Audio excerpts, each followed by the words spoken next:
Alright, hello guys, Biz here, and so this is what you've been waiting for. This is a Dead and Alive tutorial. I'm showing it on Uprising because it's a good example of the physics of respawning. So this first clip here, check it out, I'm creating the pinch and then delaying.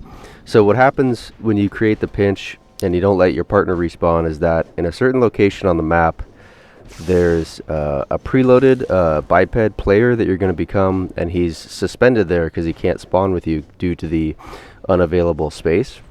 And the Dead and Alive glitch happens when that preloaded player is killed. In this example, check it out, you'll see as soon as I'm up on this rock. So you can see the glow of his plasma rifle. That's actually the preloaded player that you are going to be in control of. And every single death and respawn, that's what happens, is that the game creates the preloaded player in the default spawn location, then teleports him to you, and then manifests his actual existence so you can control him when you respawn. So yeah, the Dead and Alive glitch is something Bungie apparently didn't predict or think would happen or hadn't seen, which was that if the preloaded player is killed, you respawn as a dead player, right? With a corpse respawn is another term I've seen used for it. So that's basically the explanation for the Dead and Alive. And yeah, this happens at every single death and respawn. The preloaded player is there, and it's probably just one frame or whatever it takes the game to process his existence there. And then he's teleported to you, and then you're in control of him. So check it out. So the way I'm killing him here is by actually pushing him off the cliff. So the preloaded player just fell to his death, and there it is. See, there it is. He respawned as the dead player that you just killed, and that is the explanation for the Dead and Alive. And there's really not much more to it. And as you can see, that's what's so cool about the Dead and Alive, is just throwing the dead player anywhere and being able to respawn with him, because the game still respawns you when you're in a corpse. When you're in a corpse, you can only look around. Of course, you can't jump or move or throw grenades or shoot or anything. It's just basically your camera stuck in a dead body.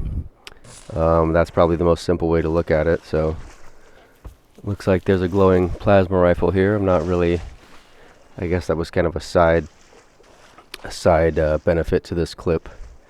So yeah, I hope that was interesting for you guys. That's the first realization. So there's a default spawn location in every load zone on every level, and sometimes you can't get to them, but generally speaking, that's it. Okay, so this clip I'm going to show how the Dead and Alive can be done at a load zone. So I told you that the game spawned the preloaded player, then teleported him to you. So look closely here. You'll see the glow of the plasma rifle. See, there it is. So the game is unable to teleport him to you when the space that the game would put him would it would be in a volume trigger to change the load zone. That's how I had first been able to figure out that this happened, was on the Great Journey. So there was a clip of doing that here on Uprising. You see that I splattered him by knocking that object into him. And for this last clip here, I'm going to show you that the preloaded player at a load zone can actually be, when he's suspended, you can actually get him to drop and be standing there by tripping the load, by jumping when you're going through the load zone. So watch closely, you'll see the preloaded player, and then see I jumped and started delaying. So look, he dropped. The preloaded player is sitting right there in the new load zone. So when you do that, you can also delay. The sword is great for delaying it, by the way. Bam, there we go. I smacked him with the object and killed him. So yeah, the preloaded player can be killed by being pushed off a cliff or being splattered, and those are the only two ways he can die. And then as soon as he dies and you see that it happened, just stop delaying and you'll respawn as the corpse.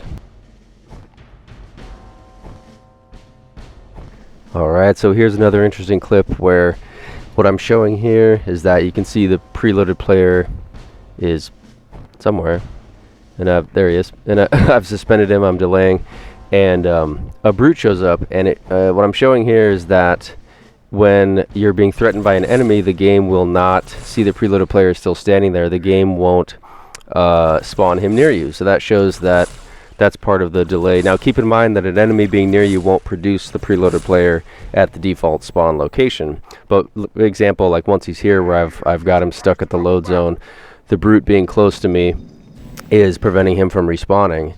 And watch, you'll see here as soon as it's safe,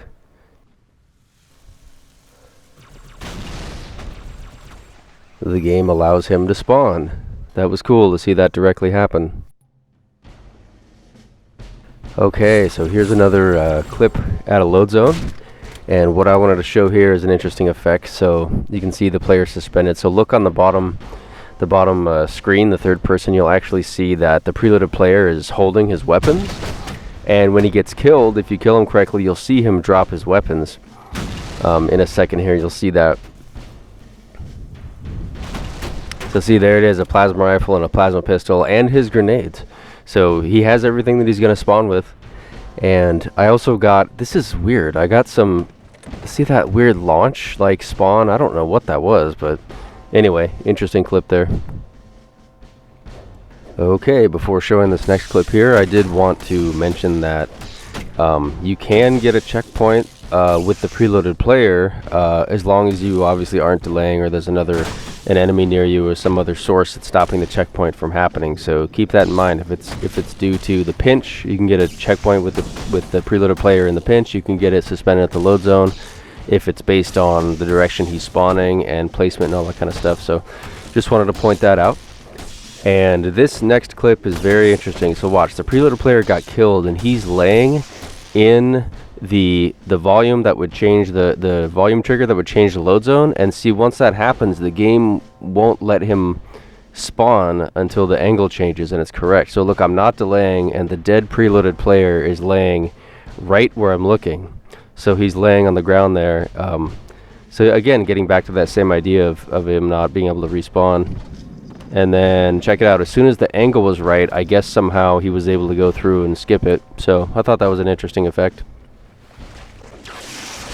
Alright, thank you guys so much for watching.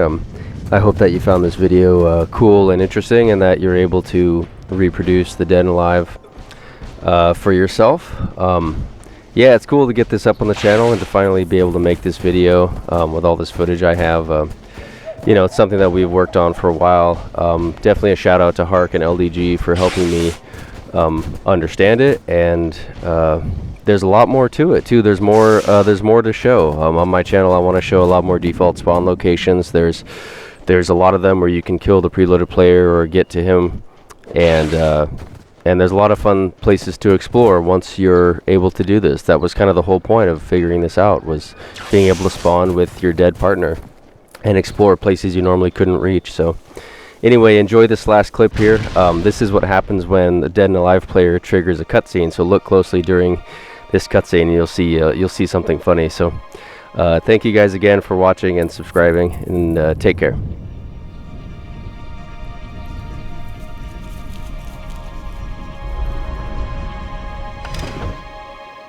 By the rings, Arbiter. The counselors, are they Murdered by the brutes. vile, these little beasts? The prophets were fools to trust them.